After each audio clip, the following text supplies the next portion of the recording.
What's up, everybody? Welcome to another episode of The Mix with your boy Anthony Douglas. So before we start today, we have an announcement. We have a good friend. Her name is Lindsey. She got into a really bad car accident. Okay, she's a student at Sac State, and she's been out of commission for a long time now. And friends and family, we've all been praying for her. We've been sending our donations, our prayers, and I'm hoping that you guys can too with this message. So I'm gonna leave a link in the bio or in the description to her GoFundMe account. So with that said, let's get into this episode. So today we have Hannah B. Welcome to the podcast. Hey, thank you so much for having me, Anthony. It's such a pleasure to be on your podcast as one of the first interviews. Hey, look, no problem. I got you. Okay. Hey, look, but thank you for coming on here. I've always seen you around. I've always speculated. I've always seen you doing your thing. I seen you on the news. Okay, I seen you at fashion shows. You're always hosting big events, and you're always hustling too. You're hustling, and you're really making moves. I can see out here in the city of downtown Sacramento and so many other places. But before we get into all that, tell us a little bit about who you are, what you do, and just let's dive there. Let's start there. Well, my name is Hannah B. I am a stylist and boutique owner. My boutique is Retrospect Vintage Fashion. It's a style house and vintage boutique where we are doing one of a kind looks with 100% sustainable clothing. Each of those pieces are resourced or sourced through sustainable ways, such as thrifted, upcycled. We take materials and we take textiles that have been disregarded and add new life to them. So if there's something that's fast fashion that has been worn so many times it can't be worn anymore, we'll take that textile and upcycle it to a new piece. For instance, there's a lot of graphic tees going out with brands like Fashion Nova and brands like Zara. You see a lot of prints. Those pieces are coming in and out of the store daily by the bulk. And so those pieces only have one or two wears on it, maybe a 3 wear span life. And with those garments, once you're done wearing it, you'll just throw it away. And that produces tons and tons of pollution in our atmosphere. So instead of adding to that pollution, we are coming up with ways to help save the earth and your pockets. And one of those ways is by upcycling fast fashion or shopping vintage or thrifted fashion. Wow. So, how did you find yourself doing this type of work and upcycling? Well, upcycling, vintage shopping, and styling, it all kind of happened very quickly. I was in about 2009, I was actually working a lot with nonprofit agencies and different companies and administrations, one of them being the Social Security Administration. I was a fiduciary manager, so almost like what Britney Spears is going through, like conservator payeeship. I was doing that. I was managing accounts from Sacramento all the way to the Bay Area, San Jose, San Francisco. And I was like the liaison taking over those accounts and having our company manage those accounts. So I kind of started off with that. Soon after, I was let go from my position after maybe 6, 7 years. So I was super devastated. And at that time, there was a huge recession with the real estate boom that was happening. And it was really hard to get back into the field where I was making a desirable amount of money.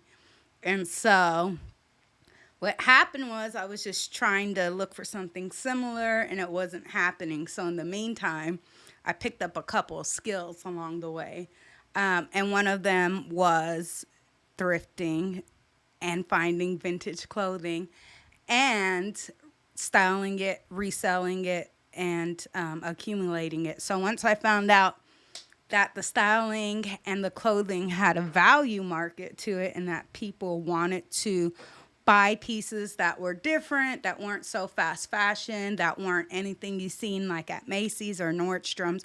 It kind of had a life of its own. So once I started learning about vintage clothing and the history and the designers and the textiles that they use, I kind of fell in love with it because of the quality. The clothing, it's so beautiful. You'll find things that you'll never see in the store, such as beaded gowns, sequin gowns, cashmere, silk, satins, the most beautiful lame fabrics, metallic fabrics, prints. One of my favorite designers, Emilio Pucci, from the 60s, 70s, like very big, vibrant prints, chunky statement pieces. I mean, it goes on and on from each era. But once I started learning about the textiles and the clothing and the wardrobe, I started getting fascinated with it.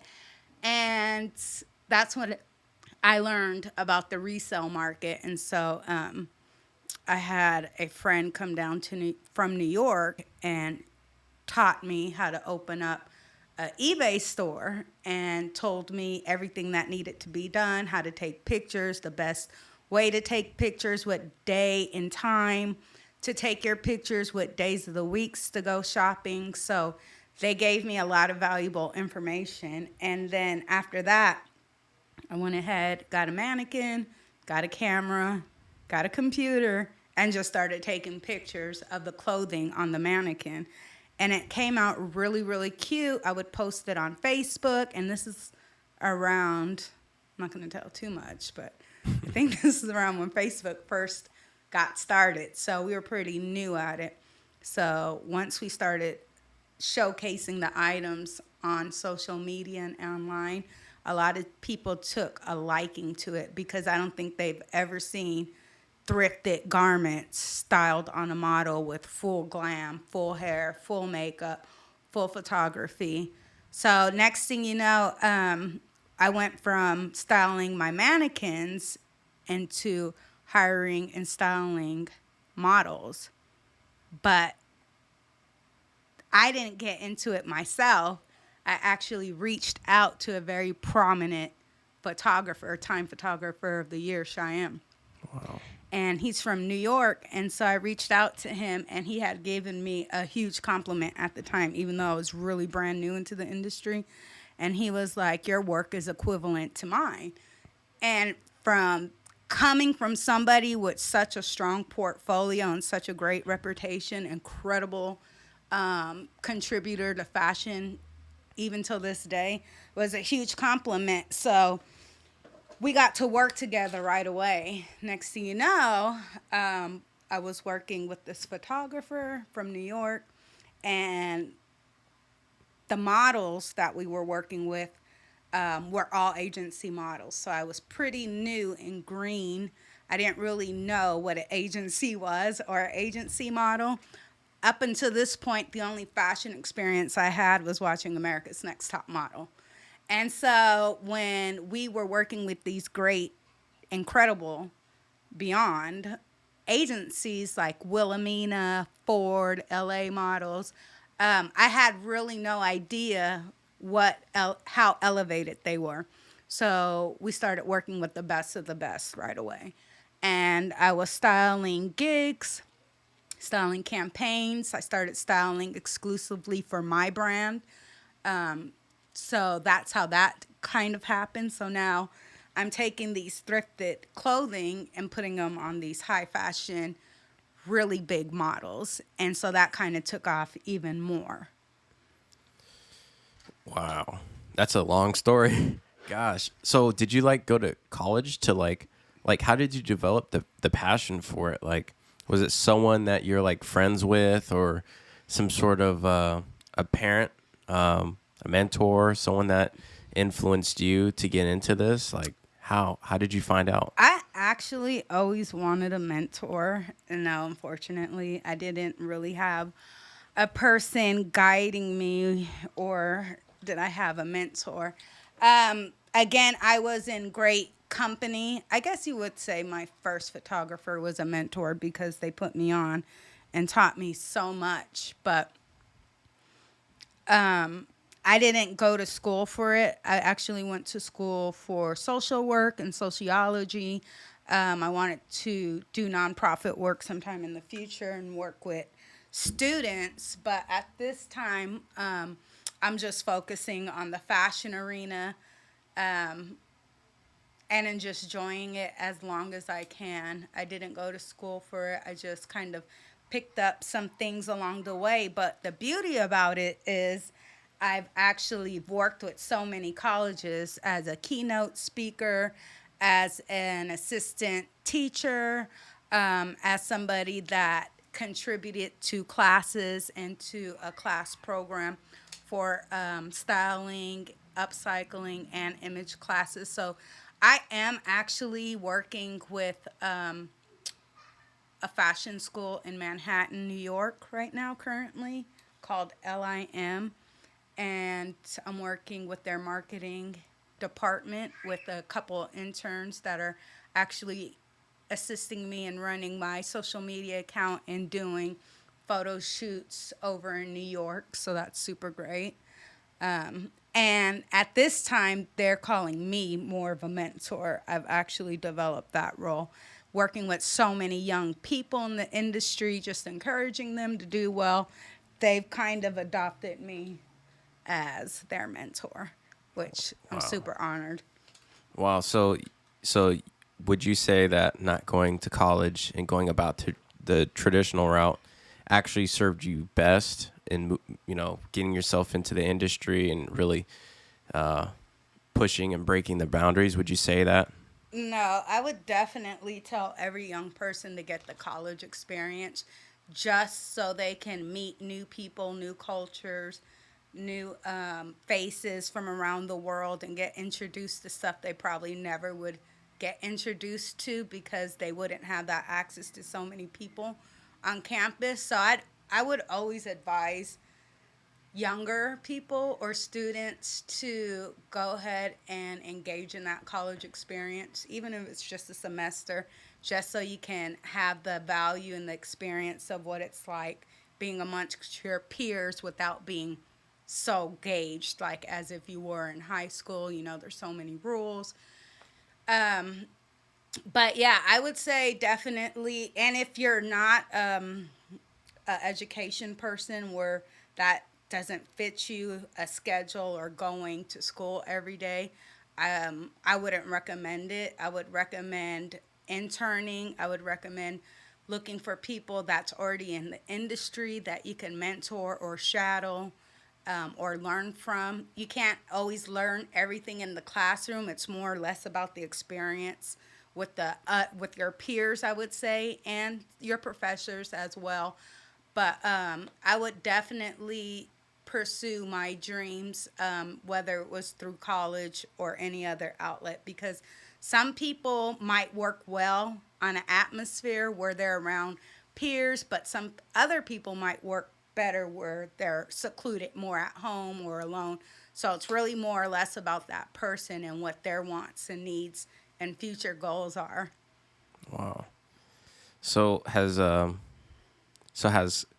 has COVID affected anything that you're doing now as far as like the industry and the vintage and everything that you got going on? Has that played a role? That's such a great question.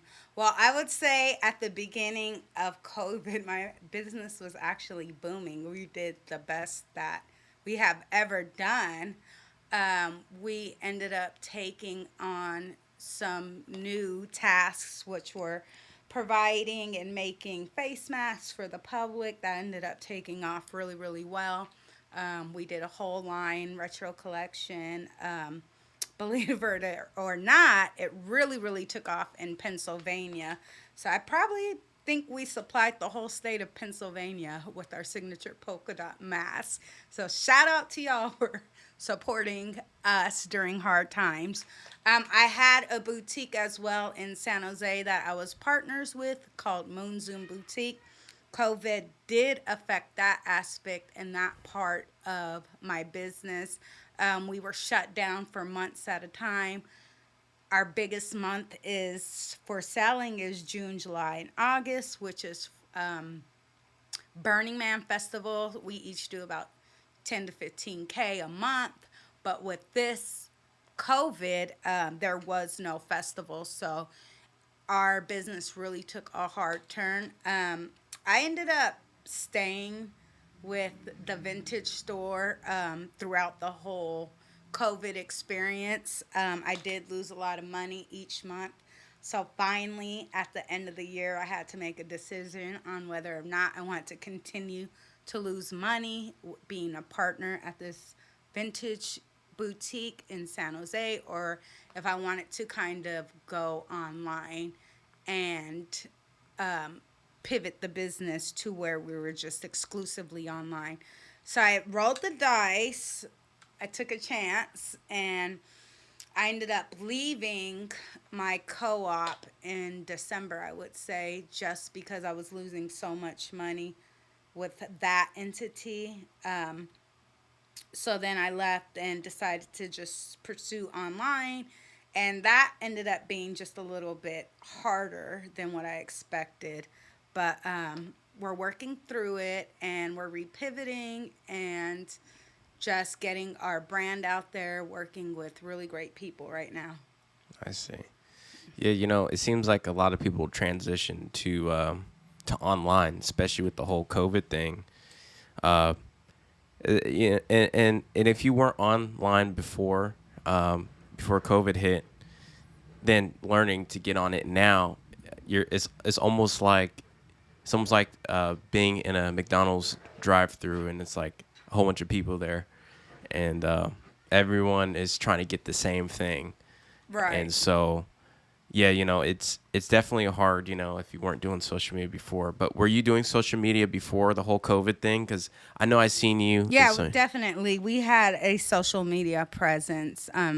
We've always been on social media. That's how we kind of got a brand recognized name, is because we were kind of the first vintage inspired boutique that would put clothing out there in a way that nobody else was doing it. And that's how we ended up at first getting a huge following. But with us not doing a lot of work after or during COVID, rather, it kind of slowed up our photo shoots. We were doing work with ABC, providing clothing to Mixed Fish. And so once the networks in Hollywood shut down, kind of slowed us up a little bit as well. So right now we're just, again, working through that. Is it almost like starting from scratch? Because with everything kind of going down and coming right back up. I'm a freelancer, so every day is starting from scratch. If you don't have that, clientele, you have to have a large clientele that's always going to book you. And if they're not booking you, you have to find the next client. So me being a freelancer, I'm always looking to work with brand new brands. I'm always wanting to work with designers. There's a plethora of people out there that I reach out to just to keep my name out there. I'm a working stylist, so if we're not being booked for major campaigns or major shoots, I still have to keep my book, meaning my portfolio book, relevant.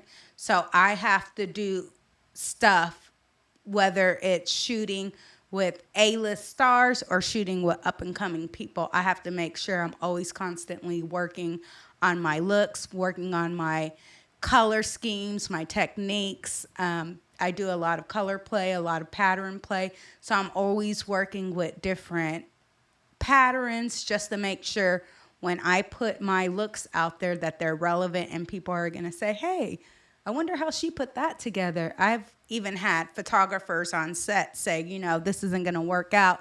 And once they see me put my magic together, they're like blown away. So I always want to keep myself relevant. So a bit slow with my freelance work. Of course, I'm going to find other outlets to keep me busy. We're always selling clothing, but that's just not it. We do events that are vintage or retro related. So we have Sacramento thrift tour where we hire a party bus or stretch limo, and we connect with our partner stores such as Eco Thrift or Goodwill and have a day with the girls and guys. So we'll rent the party bus and we'll have it set up so that we're having a on demand bartender that's serving drinks and pastries to us while we enjoy the ride of beautiful Sacramento and go to the biggest thrift stores where we're working with these partners and directors and managers. They'll set aside special pieces for our groups and that we can go specifically shop these amazing pieces put aside for us, specifically for one of the events myself or my brand Retrospects throws. Yeah. So we're doing a lot of styling, selling clothing, events. So one of our models is shop style play because we do it all. Yeah. Wow. So what would you recommend someone who's starting out and wanting to do what you do as a freelancer and going about this industry, taking this beast down? What would you advise someone coming up? I would definitely advise for that person to do some type of studying, training, education. Just because you're not in school learning a certain pattern or a certain style of subjects, you can always learn whatever it is that you want to know on your own. There's so many different references. There's libraries all over Sacramento. There's YouTube resources. So I would say just learn your basics, whatever it is you're trying to learn, whether if it's you trying to break into the industry as a fashion model, a fashion stylist, a designer. I would say learn your basics. If you're wanting to be a stylist or costume designer, I would say do your research, do your homework, learn who all the major players in the game are, know who the best of the best is as far as stylists like Ruth E. Carter or Ceci Designs. There's so many people you can follow and reference. I would say always do your homework and learn about the person that came up before you. So if there's somebody that you admire their work or if there's somebody that you visualize yourself to be like, I would say model that behavior. And also don't be afraid to reach out. Networking is the number one thing in any industry. And that's what people forget is that it's not about what you know, it's always who you know. So you have to introduce yourself. You have to network. You have to go to these parties or these events where you're meeting these people in your key industry so you can strike up conversations, exchange a business card, network, and see if you can get your foot in the door. I've gotten my foot in the door by networking directly with a lot of these major players. I don't wait for them to call me. I will find out who they are, how to get a hold of them, and get a hold of them and send them my pitch. There is no middleman with me. I don't go through anybody else. I'm going directly to the source, and I don't care how big they are. Because people like new talent. People love underdogs. People love the next upcoming thing. And if you have something to pitch or offer somebody, be prepared to accept whatever they're going to give you. You might get the job right then and there, depending how great your pitch is. So it's always about what you know. It's always about who you know. And it's always definitely number one about networking. You have to network. And that's going to take you wherever you want to go. Wow. That's very motivating for even for me, and I hope for everyone else listening. That's it seems like that's life in general, really. I mean, if you're trying to get somewhere, anywhere, you gotta be able to talk and network.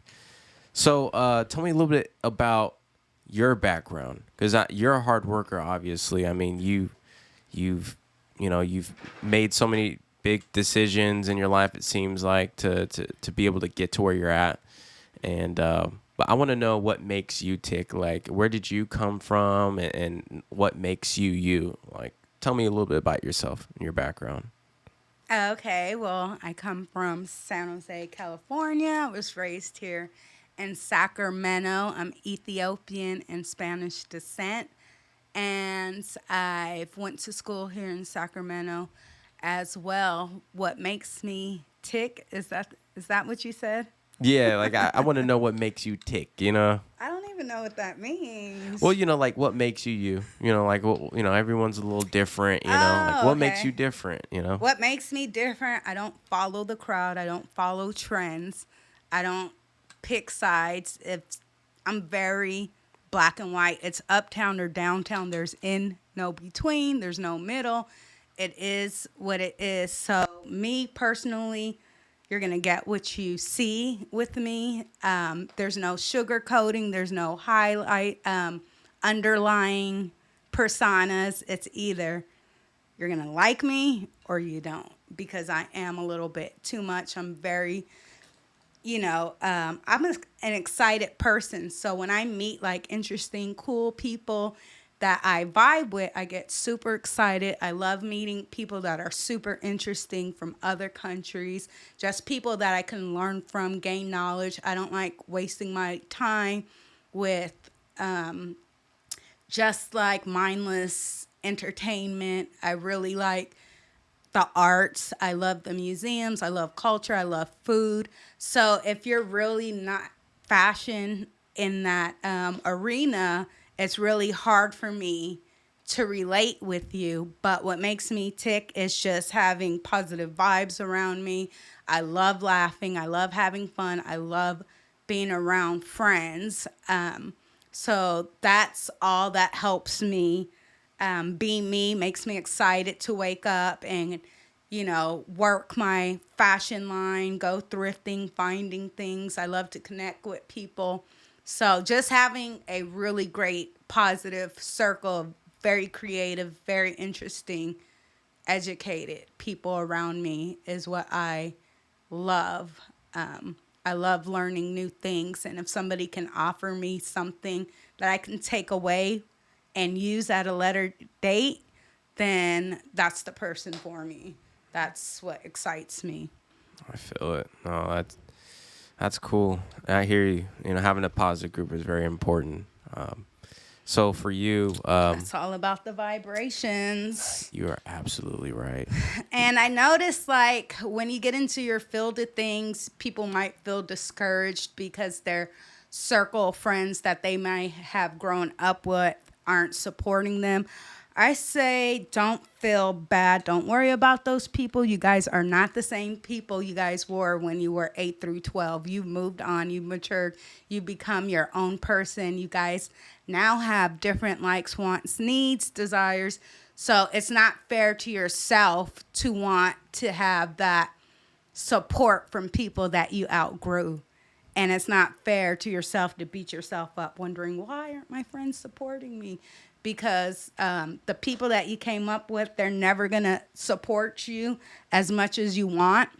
You have anyone around you that's like making sure that everything goes smooth as well? Like, I would say like making sure everything as far as social media and making sure all the, everything's getting done up to schedule and everything like that. Do you have people around you who are actually taking some of the load off of your back and letting you do what you do best? Yes, I do. I'm glad you asked that.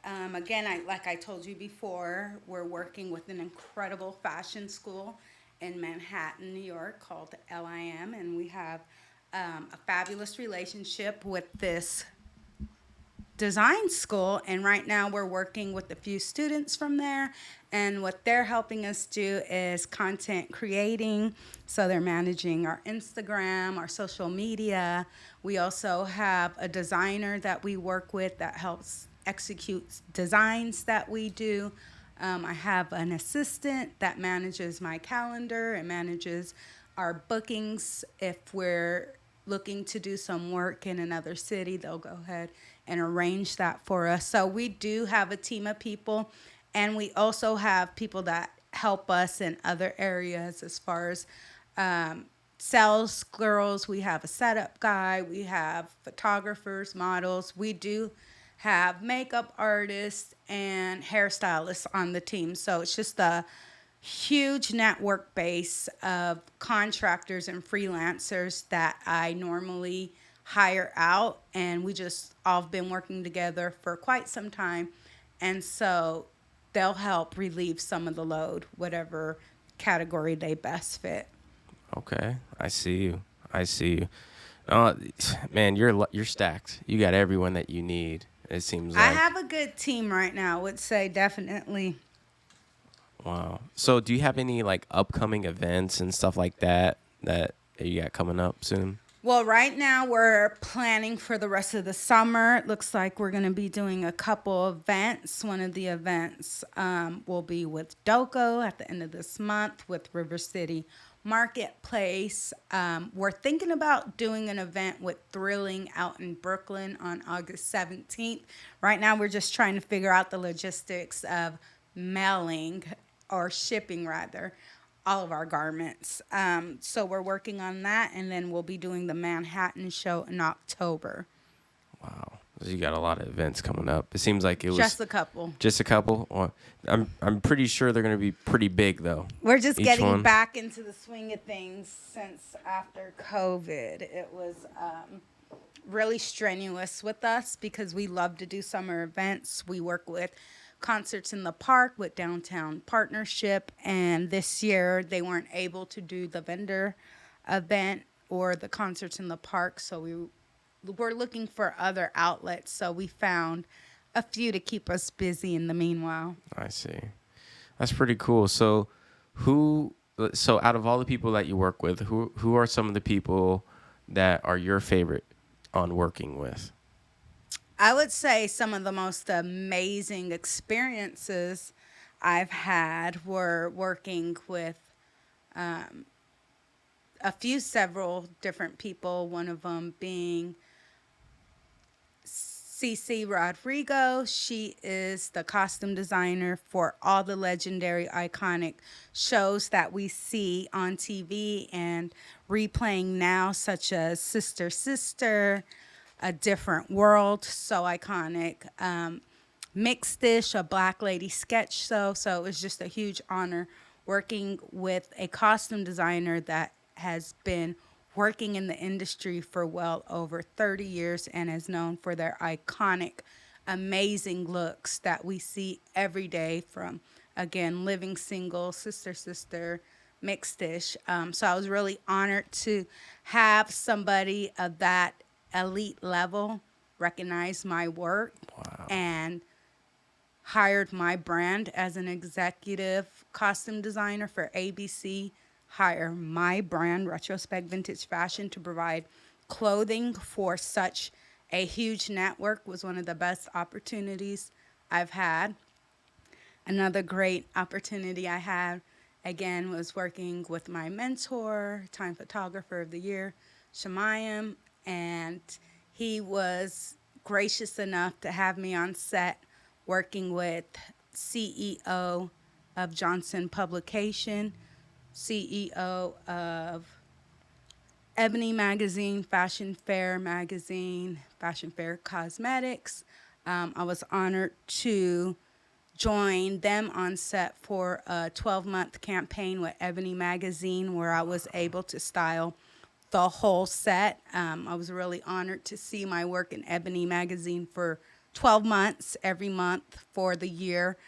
With my styling work, it was an honor because this was the first African American woman that was the social campaign manager for Barack Obama's administration back then. So right after that, she took over of Johnson Publication and became the CEO of Ebony Magazine and Fashion Fair Cosmetics. I would say that was a really wonderful connection. I was so honored to work with her. Another great iconic brand and designer I was able to work with was Carl Kanai directly. I had reached out to him and we chatted briefly, and Next thing you know, I was in LA styling his latest campaign, and to work with an icon that is known all over the world, a fashion designer that has been around for 30 again plus years, was super iconic. It was just a memorable experience, and I'm really, really grateful for all those black owned brands that are already established, already been in the industry, already been in the game for 20, 30 years to trust me, Hannah B, with Retrospect Vintage Fashion, to lead their campaigns. It was just an honor.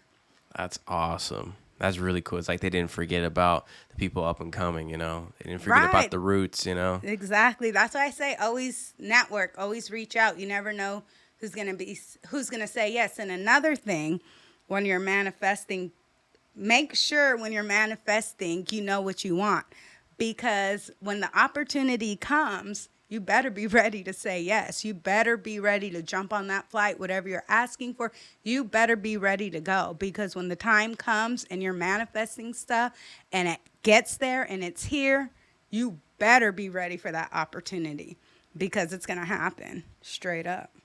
And it seems like, I always say this with everyone, opportunities are like balloons, and when they come, you better get them because they're going to float away, and sometimes they'll just never come back, Right. It's God's timing. You Yeah. can't be asking, begging, wishing for an opportunity, and then when it finally arises, you don't have the gas money to go to where you need to go. Like, Yeah. you have to be ready at all times, especially when you're working for yourself, when you're freelancing, when you're reaching out to those potential clients, when you're gauging those potential offers. You need to make sure you're ready to go. Yeah. Not buy enough more you can chew, that sort of thing. I mean, do that too. Yeah. Hey, look, it seems like you got the right head on your shoulders for this type of work, because, like, it seems like a lot of people, you would think they're cut out for it, but then it's like that hustle mentality, like they don't have that sort of girth for it, Yeah, like it's a grind. the grind, Definitely yeah. is a hustle mentality. Yeah, and taking no's and falling flat on your face and taking all of the crap that comes with it. I'm sure you know all too well Yeah, about there's a that. lot of hiccups on the road, especially when you're dealing with a lot of people.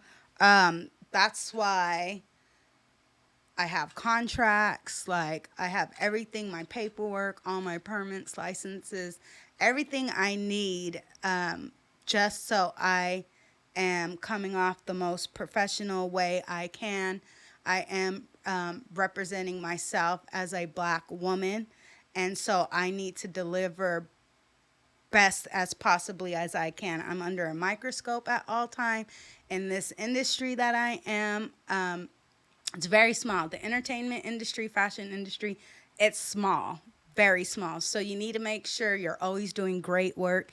You need to make sure you're always putting out great products, A1 customer service.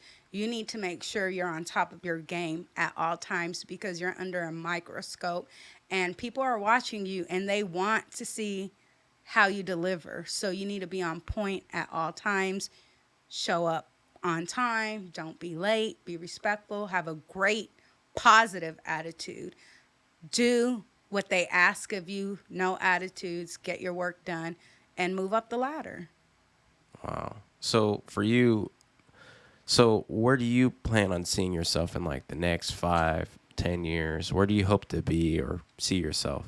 That's a great question. In about 10 years, I would like to see myself as an educator or teaching or having some type of organization that's giving back to lower income, marginalized communities. I want to provide some type of outlet, whether it's music, arts, or language, for inner city communities, just to expose those students or peers to other outlets other than school. You need to have some type of outlet to focus on. So I want to develop a plan to where we are creating programs for underserved children. I do want to be a community leader. I want to have a nonprofit agency. But in the meanwhile, before I do that, I want to enjoy my ride as styling, connecting with networks. Another goal of mine, I want to work on a major motion picture as a costume designer. So, providing wardrobe for period pieces and just costume designing a whole movie or whole set is something I'm working on right now, which I believe I can achieve that. That's not really too hard, too out the box for me. So, somewhere in there. And I love hosting fashion segments. That's something I do. I am a freelance correspondent for different networks such as CBS and ABC, where I go on the network and get my models to model our latest collection, whether it be vintage or upcycle. I really enjoyed that. So, some type of freelance corresponding before I settle down into teaching. I see. Well, I know that you're gonna have no problem at getting all of those done. I mean, you've done it all already, just about. I mean, There's a eh, lot of stuff I haven't done that I'm working on. It's coming. oh yeah. It.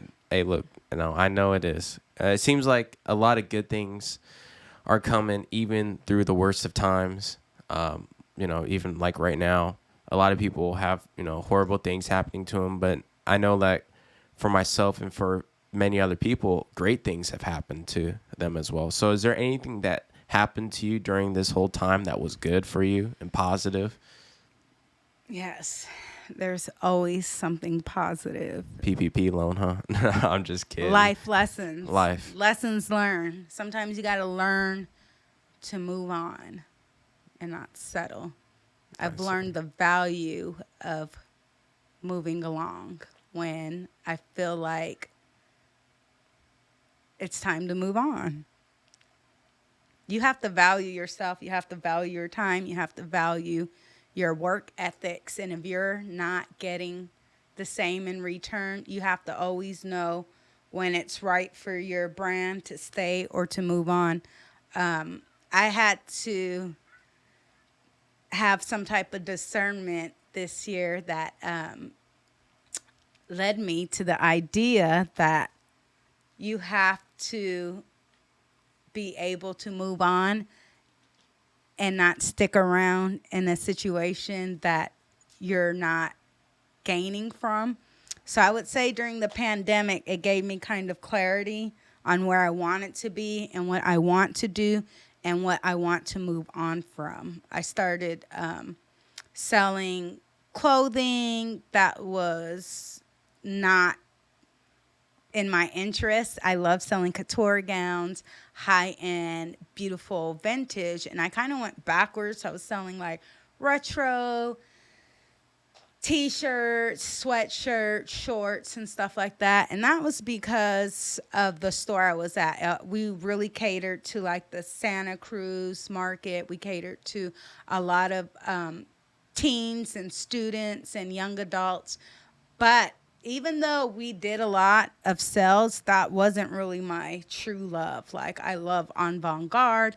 I love exquisite pieces, and I feel like I brought my brand backwards by selling these trendy retro pieces. And even though we were doing well at the store at that time, after the pandemic, when I started losing sales, I decided it was time to move on. And that really wasn't what I was happy with, selling those type of things. My interest was selling more one-of-a-kind garments that you would never see. And so once I realized it was time to move on from there, I had to recircle what my true love was and kind of refocus on that. And that's working with amazing teams, incredible models, incredible wardrobe, not just trendy stuff that you're seeing every day. So once I realized it was time to move on and go back to the basics is where I'm at now, and kind of picking back up to what I love. And that's like high-end vintage fashion, state-of-the-art pieces, abstract, one of a kind. And so that's what we're doing now, just focusing on the best of the best. That's really good. It's like cutting off fat off of the Cut, meat. You know. trimming the fat. Yeah. And yeah, Yeah. exactly. Yeah. And it seems like there's a lot of pressure in just doing that too, because like you love what you do so much, and you don't want yourself to be undervalued, and you want to make sure that it gets out there the way that you want it to, Right. and to make some sort of an impression. But also I'm kind of curious too, because making the pieces that you're talking about in high end quality products, it requires a lot of work to go into it. So like, what's the hardest part, would you say, on putting everything together, like the pieces, like the fabrics, the marketing, who you go to for what? Like, what's the hardest part in putting together like a top end piece of fashion? That's a great question. The most hardest part is resourcing the piece. There's so many different entities and outlets of where people are able to sell now that it's hard to find that one of a kind piece. Like 5 to 10 years ago, you were able to walk into any thrift store and you were able to sift through the racks and pick up pieces on pieces on pieces. Nowadays, because we have Gen Z, they're more eco-conscious, eco-friendly. They are all shopping thrift. Everybody is shopping thrift. It's super trendy because it's what's in right now. People want to save the earth. People don't want to buy a lot of stuff. The people aren't into consumerism. They're into sustainability. So with sourcing these pieces, it's become a little bit more difficult because of the different outlets where you are able to sell clothing now. It multiplied by the tenfolds, especially with having different applications, access to your phone. Everybody now is selling everything, and it's everywhere from eBay to Etsy to Grail to OfferUp, Poshmark, garage sales, thrift stores. So you kind of have to search not only on your feet, but you also have to be online as well because it's so scattered. You have to look for these pieces and spend hours and hours and hours. And you kind of should already know what you're looking for. You should kind of have an idea as a reseller or a vintage stylist or a stylist or a vintage seller. You should have an idea of what you're looking for. Not only have an idea of what you're looking for, you need to know your brands. You need to know who all the top designers were back in the day. You need to know your eras. You need to know the way the dress is built, what the sleeves are, what empire waist is, what darting is, because all of these clues in the vocabulary language while you're surfing online, it's all going to play into that piece you're looking for. Some people might not even state it's vintage. If you're dealing with older people or millennials or people a little bit long in the tooth, they're definitely not maybe going to describe things that needs to be described, or maybe even a younger person might not know the errors. So they might misdescribe things online. So that's you as an expert have to filter through all that and kind of find that it piece, whether it's again on the ground or if it's online. That's complicated. Super complicated. Plus, you have to know what the trends are. You have to know what the designers are doing currently, what they've done in the past. You have to follow seasons for fall and winter, spring and summer. They're always 6 months ahead of the game. So you kind of want to forecast your different seasons and see what the runways are doing and kind of play a vintage inspiration off of that. And again, you have to know a lot about fashion, and especially retro fashion when you're sourcing. Again, you want to know your materials. You want to know what type of things you're looking for. You want to double check zippers, hemlines, just to make sure you're getting that fantastic piece. You can find a great piece, but if it has a big hole in the garment and you don't know how to fix it, then that's going to be a problem for you.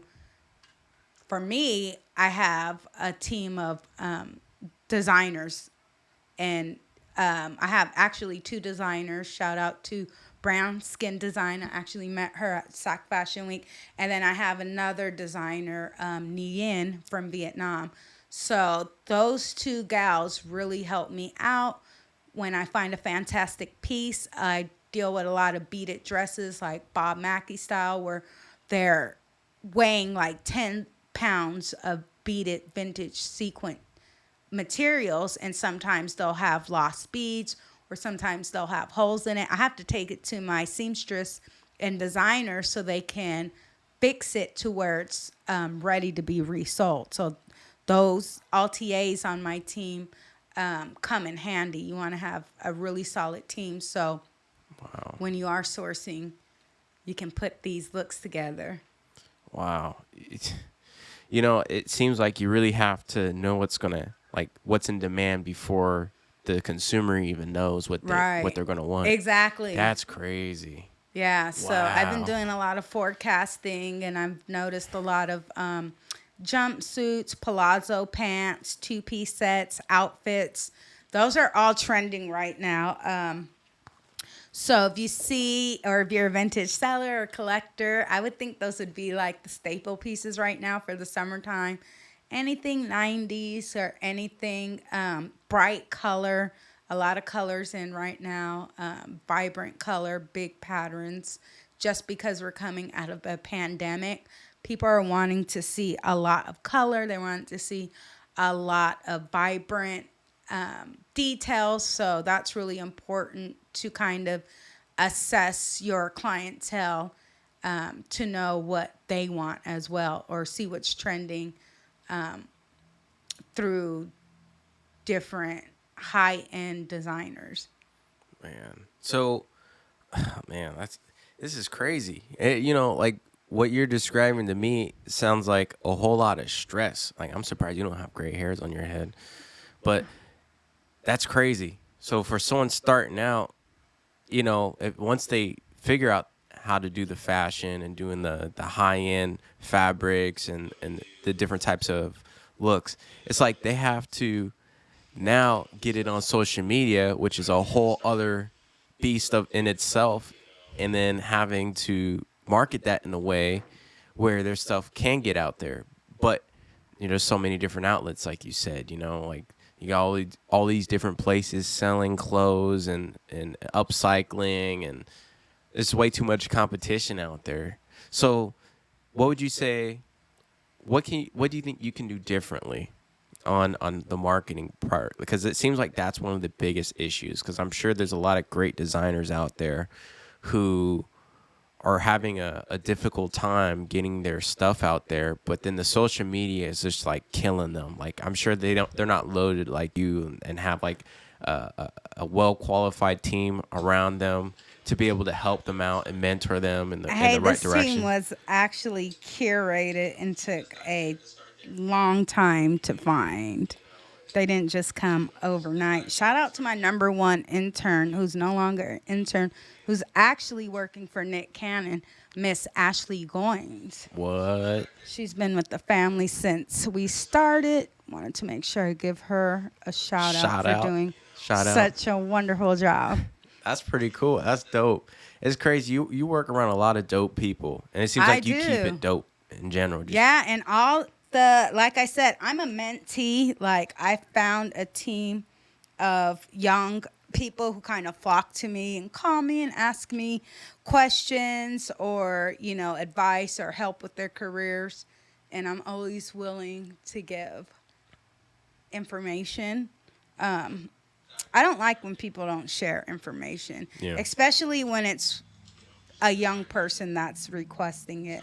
If you're not able to provide information or provide some type of, I don't know, I would say mentorship to people who are seeking it, I don't think you're going to go far. I Yeah. think sharing is caring. I think knowledge is to be told, not sold.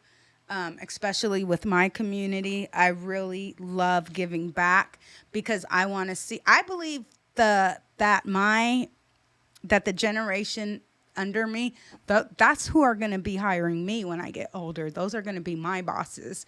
So I want to make sure that I'm giving them the best experience they have when they're interning with me or even working with me. I want to make sure I'm really positive role model and influence because I really want people to pursue their dreams, especially when they're young and they still believe in themselves. Yeah. Yeah. And so I work with a lot of young up and coming people. Even though I have a great resume of people that I've worked with, I still work with new talent. Yeah. I love working with new talent. I like to see what's out there as far as new people designing or putting looks together or thrifting or just talent. So I'm always, encouraging those under me or even those above me. There's never an age limit where it's too late and you shouldn't pursue your goals. Yeah. Yeah. No, you're right. And you made a good point. They're the ones potentially who are gonna hire you at some point. Definitely. I already know that, especially talented people Yeah. and go-getters. Like I said, I've been blessed to work with some really great talent. Shout out to Rosalind, Miss Roz in Manhattan, New York from LIM. That's another one of my star players on the team. I call her one of my right-hand man. Okay. Um, I'll have to put them in the description. All these people you shot now, I gotta get them in. Shout out to my team. That's They're cool. really pulling it together and making sure they're helping me look good. That's good. Well, teamwork is the dream work. So I believe that definitely. yeah, and everyone is trying to make it somewhere, and even if some people don't know what they want to do, they do know they want to make it in some sort of direction. So like for you, like how did you know this is what you wanted to do? Like when was the moment that you just came to it like, oh, I want to do fashion and this is why I'm going to set and put all my eggs in this basket. I know you're a freelancer and you do many things, but like, what made you want to just dive into this? You said you didn't really have a mentor, so I'm really curious, like what came into your brain? Like what just... It was just very effortless. It was very effortless. So I didn't have to worry too much about a look that I was putting together. It would just come very easy to me. Just searching for clothing, finding beautiful pieces, learning my designers, learning the pronunciation of the designers, learning who put in the work before me, learning the brands that never sold out. Just all of it was very effortless. It just came super easy.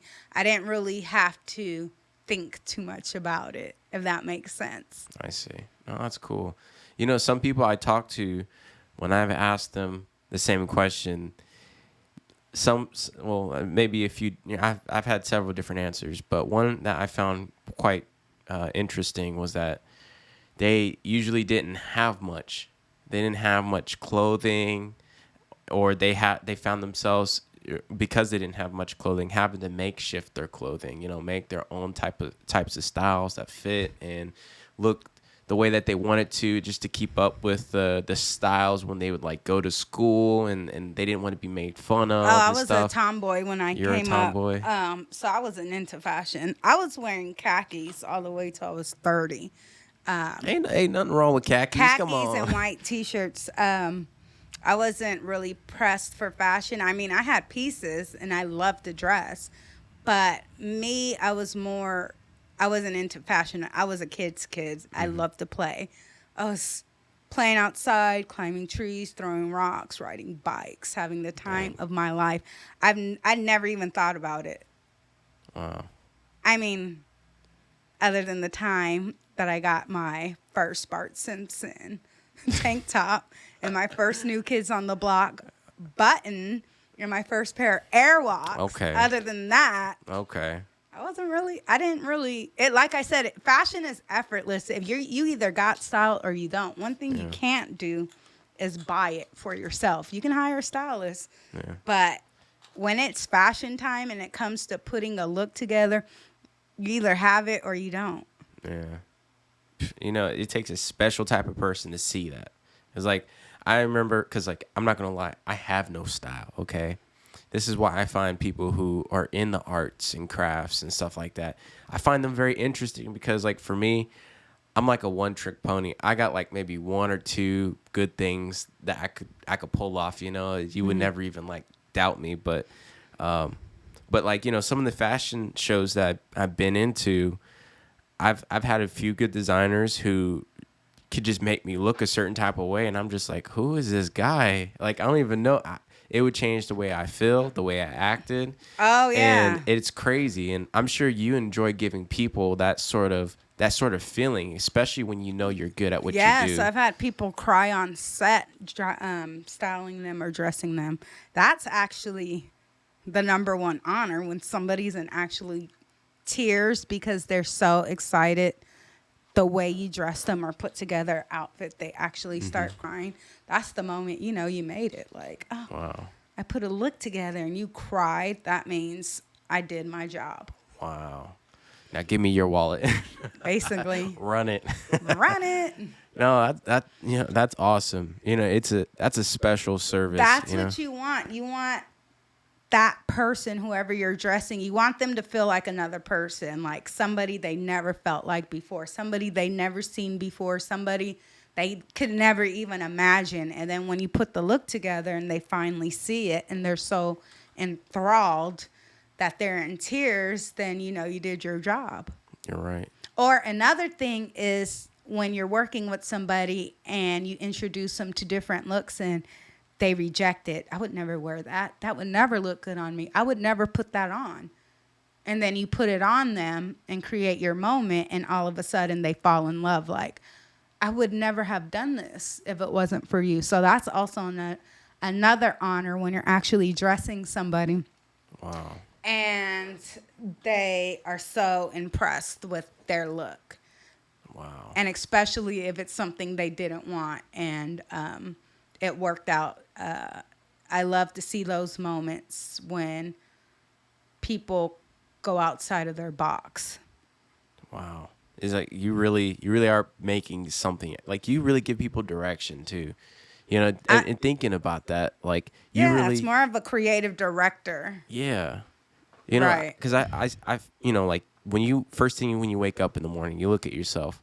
Sometimes that can make or break your day. Like, yeah, you might be all out of some sorts or whatever. You don't know what to do with your hair or your makeup, or you don't know what to wear for the day. And then that makes up the rest of your day. Your energy is low, because you don't feel like you're highest, and you're not vibrating at the highest point. And I feel as if, like, what the type of arts that, when you say you want to do top notch, fashion and making the most exquisite pieces, to me, what that says is you want nothing but greatness. Like, you want it from the head all the way down to the toe. So, Right. And it takes anyone and everyone by surprise. Camera, Yeah, eyes, definitely. everything, and I totally respect that, because when you do that, it seems It's like a statement. You're Yeah. going out there and you're making a statement to the world. Like, You're right, yeah. I am that fashionista. Yeah. I am the fashionista. Y'all hear that? Y'all hear that? Or fashionista. I do have my fashionistas, but however you want to present it, as long as you're stepping out in confidence, that's the main accessory.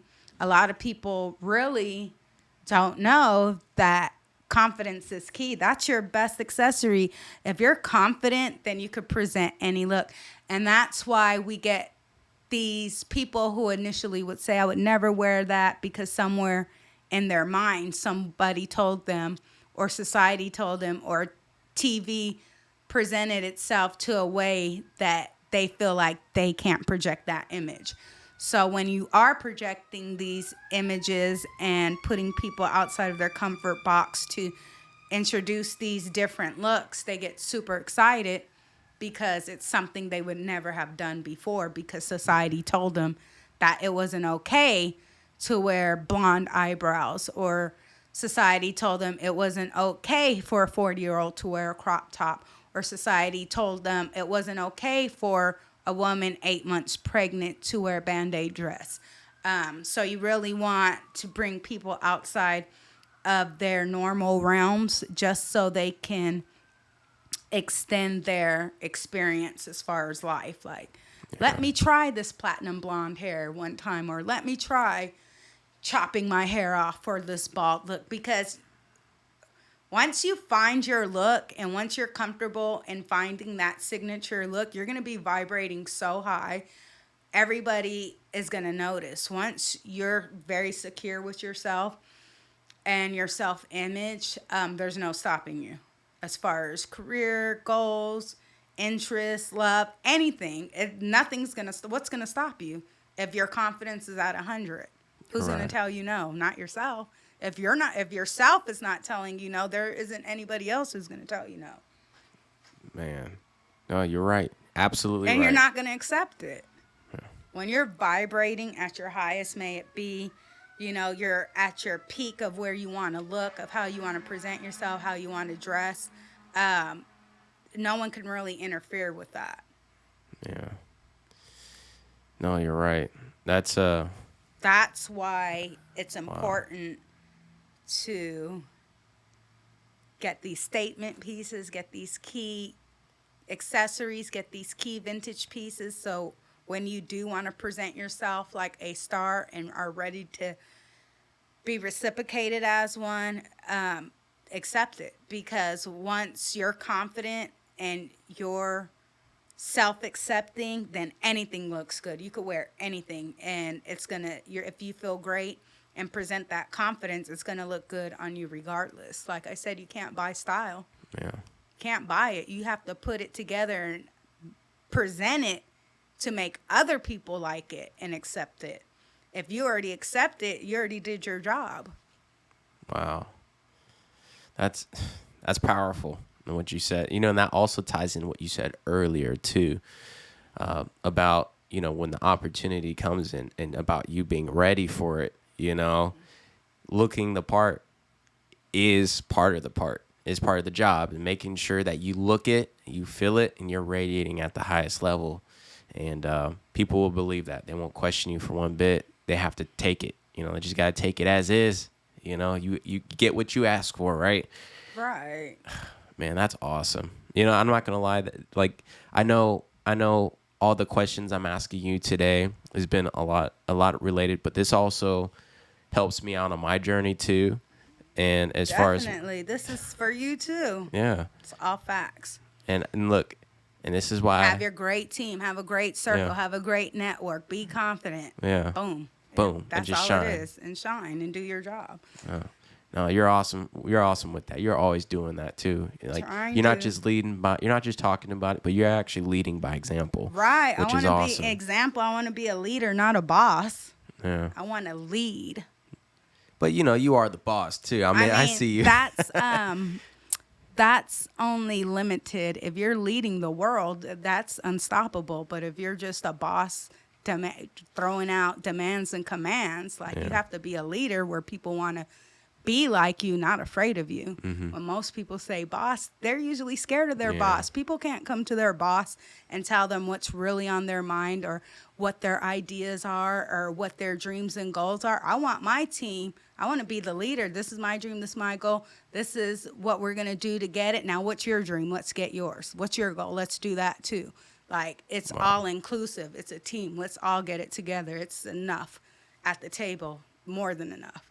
Yeah, and no one's hiding their portions when it comes to the table. Yeah, They're bringing in their what they got special. Hey, look, this is something good that we all could benefit from, Right. That's why it's really important to keep a really great circle around you of people that are going to help you vibrate at your highest and want to see you win. You don't really want people, second guessing your work. Are you going to make it as a podcaster or not? No, bitch, if you're questioning that, you need to you're not in my circle anymore. Yeah.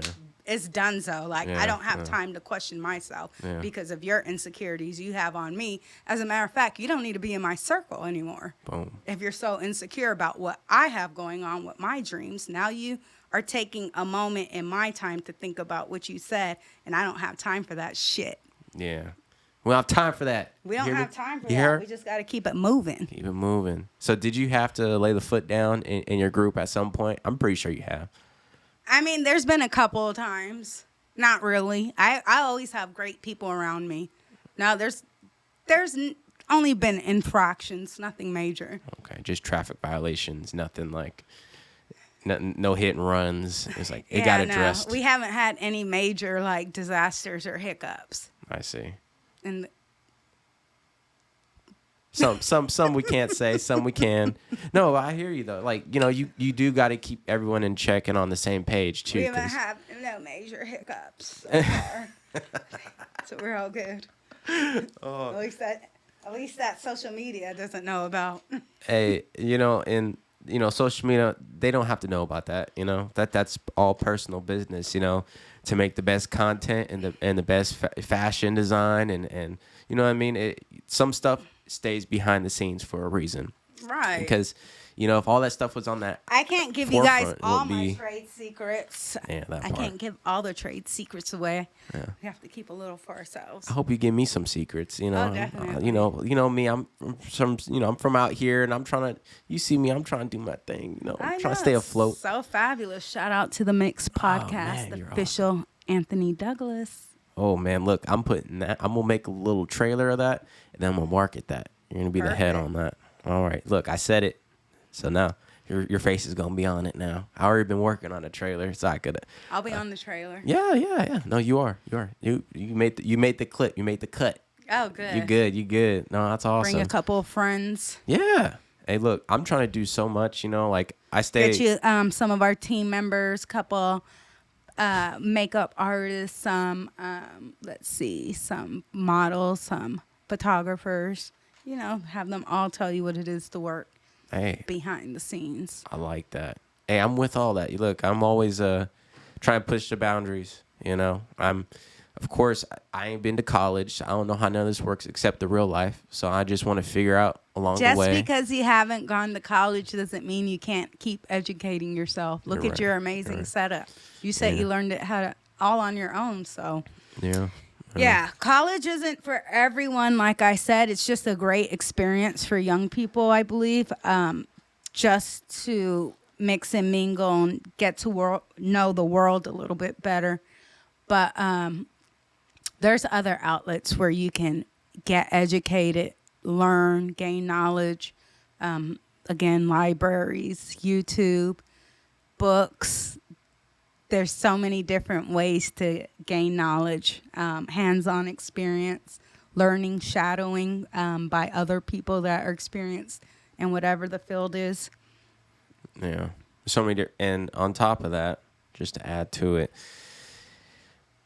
by not being stingy, if you do have some sort of knowledge, just sharing Yeah, it. like I said earlier in the podcast. That part, Yeah. I know people who hold stuff. Then you know- that's not part of your circle. You got to Yeah, dismiss them. Yeah, I don't keep them part of my circle, but it's like There's no way. it's hard. It's hard being around individuals like that. Like it's like they want to be cool with you, but then it's like, but I know you're not going to tell me nothing, or you're not going to help If me you're not out. gaining nothing from the friendship, it needs to dissolve. There's no reason for it. If you guys can exchange information, share information, and build together, that's the reason of a friendship. It's a relationship. You want to get something from your friend.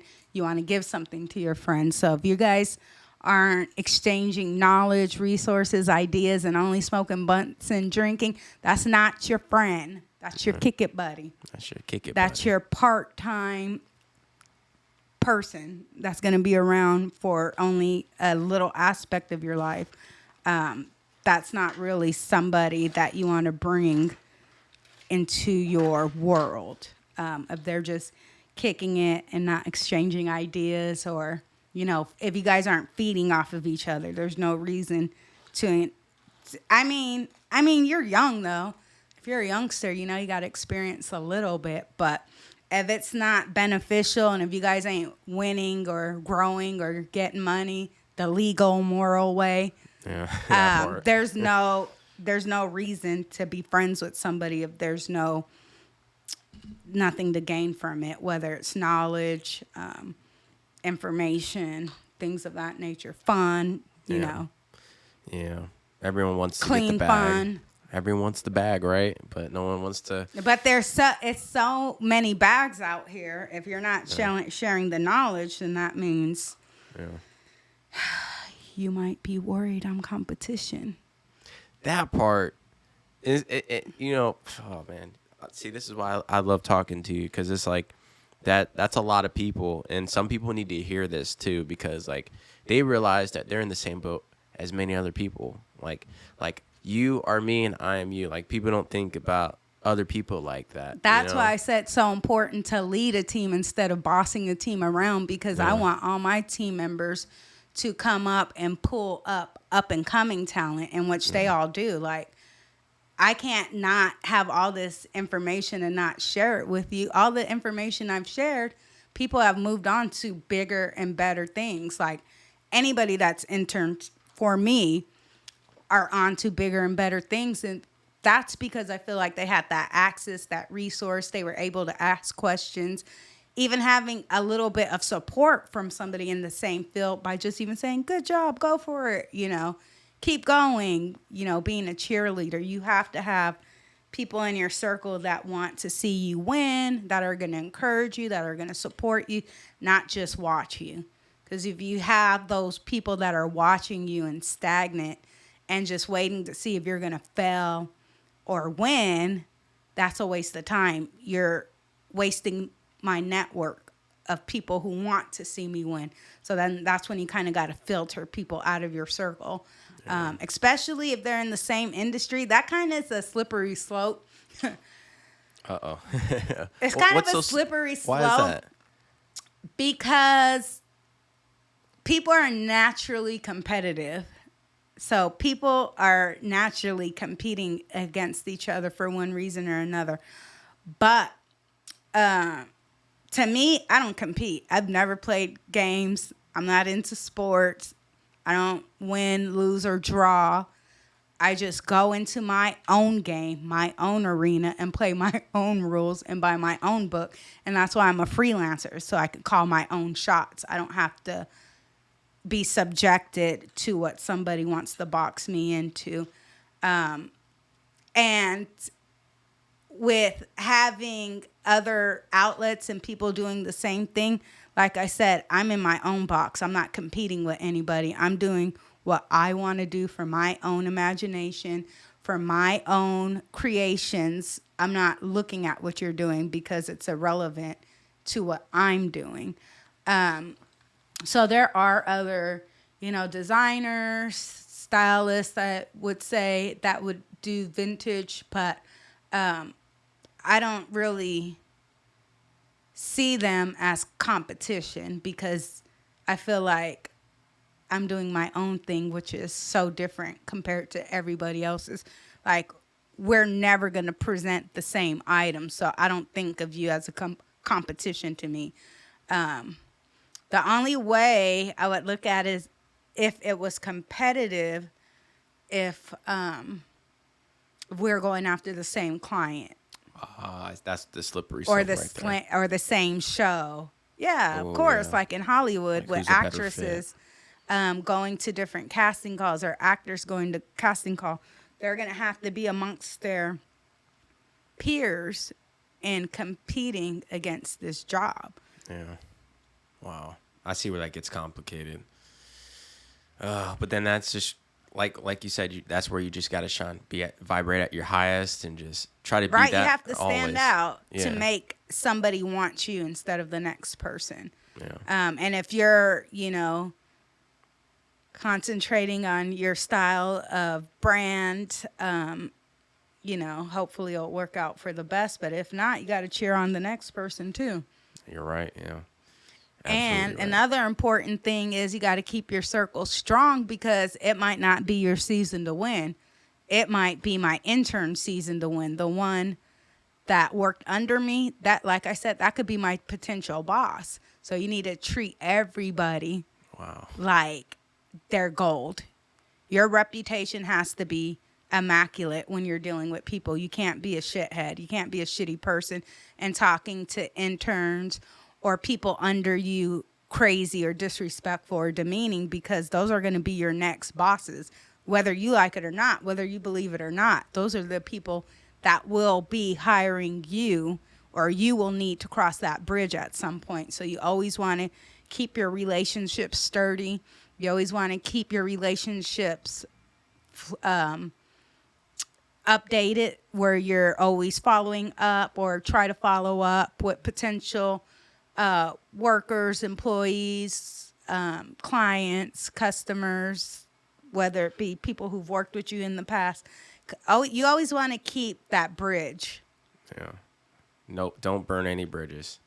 I mean, maybe for some I people. mean, if somebody has it coming, then they have it coming. But Yeah. now you try to not to burn too many bridges, because you're probably eventually, if you dealt with that person one time, there might, even in 20 years later, there might be a reason for you to deal with that person again. You never know where your life might lead. So you want to kind of keep those bridges, those relationships intact, because you don't know where you're going to land. You don't know what the future holds. You might have to circle back around that bridge, and you don't want it to be burned when you do, because there's some people in the industry, or whether you're working or whatever in the world, that you might not have a good relationship with, and they might come back later as a boss or as an employer or as your next door neighbor,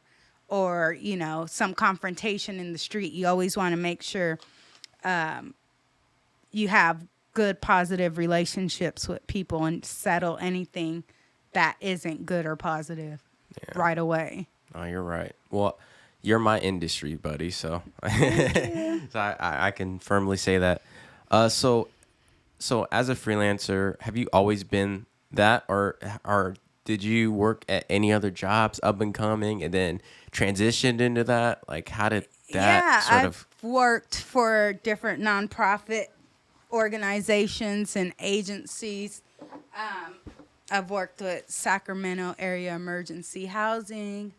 I was a AmeriCorps service member for 2 years, which is like the Peace Corps locally. I've worked with Social Security as a fiduciary manager. I've worked with just different industries and entities. I also picked up a bartending skill when I was about, I would say, 24. So if fashion isn't cutting it, and if I get a little bored, I'll call one of my networks up and jump in the night scene and get to mixing some drinks. But it has to be at a very, very, very high-paced environment when I do decide to bartend.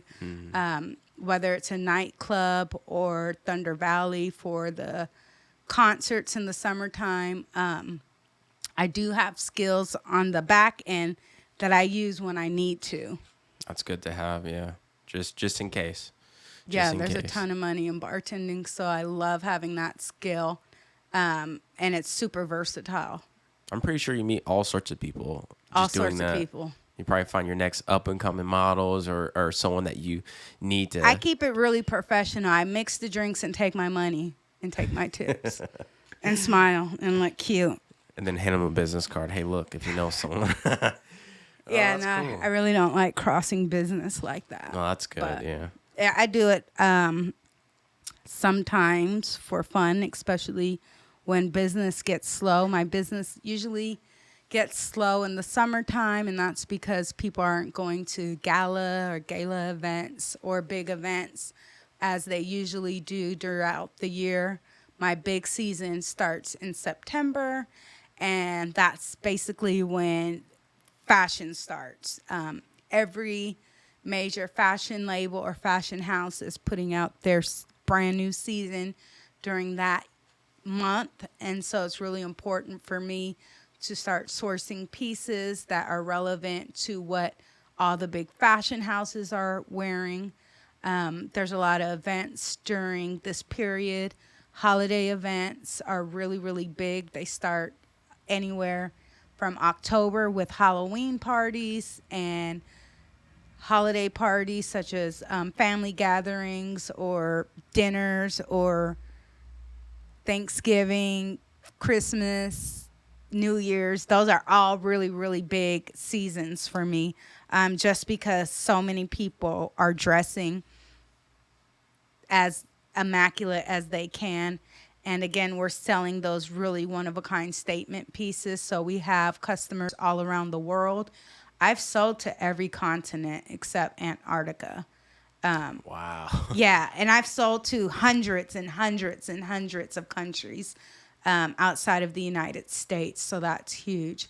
Our garments are everywhere from Europe to Asia, everywhere, every country, from South America to Europe, all over Asia, Japan, just different places that are really, really worldwide. It's so amazing to see these garments going from Sacramento, from my home studio, to these places that I've never even traveled before. That's amazing. That's awesome. Super amazing. Hey, look,